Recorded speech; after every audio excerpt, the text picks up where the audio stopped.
Today you say Zimbabwe is in trouble and the trouble of Zimbabwe is caused by Mugabe. It's not true.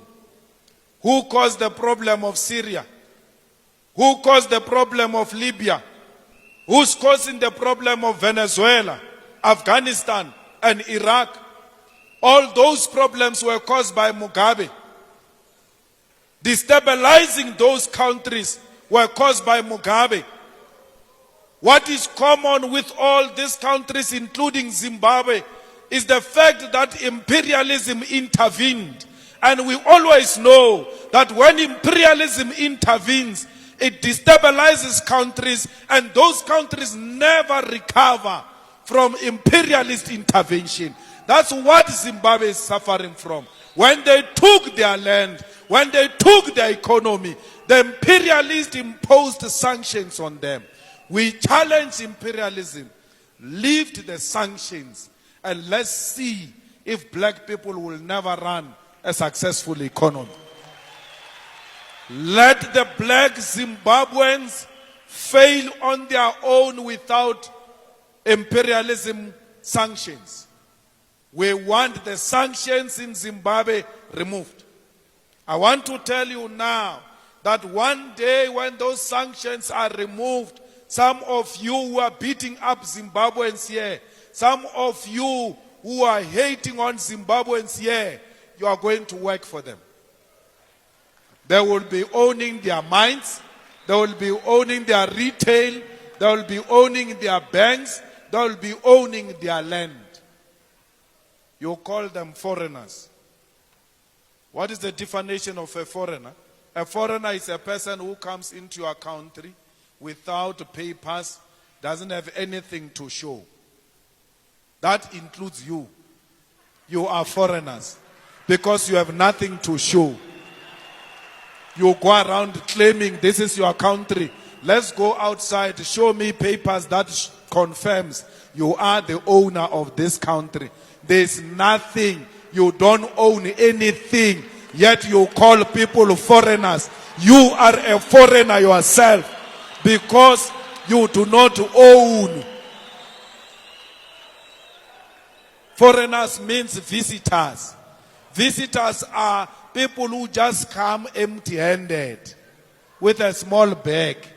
When the time permits, they go. That's you. You are renting.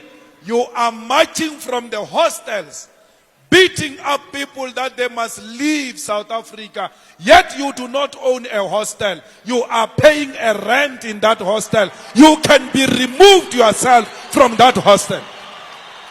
You are telling people to leave your country. You come from an apartment. You come from a flat. You come from a house. You have no paper. When you return back home after taking out Zimbabweans, the white man will be at the door showing you the way out of the rented flat, out of the rented house, out of the rented apartment.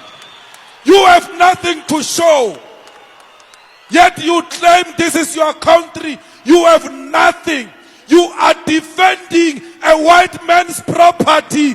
This South Africa is owned by a white man. This South Africa is controlled by the white man.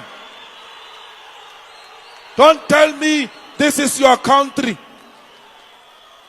When people are burning buildings, you are rushing protecting them. Those are not your buildings. Those are white man's buildings. You have nothing. Stop hating on your future employers. These people are going to hire you. They are the most polite people. Even when they are educated, they still work for small jobs that pay nothing. They don't have pride. They know that you have to work to serve and feed your families. That's why they are here.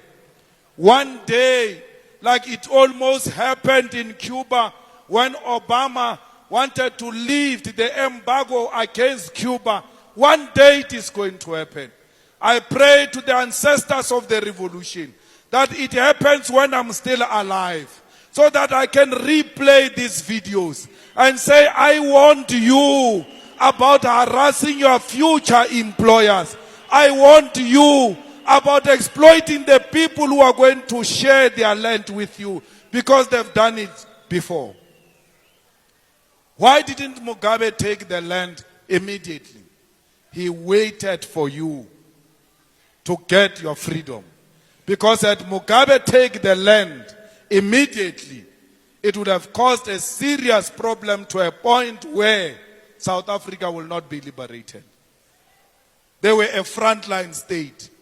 They gave us a passage. They accommodated us. We stayed in their homes. They gave us food. They gave us shelter. They never called us names. Today it's our turn to say thank you. We become animals. It is not the spirit of Ubuntu what you are doing to these comrades.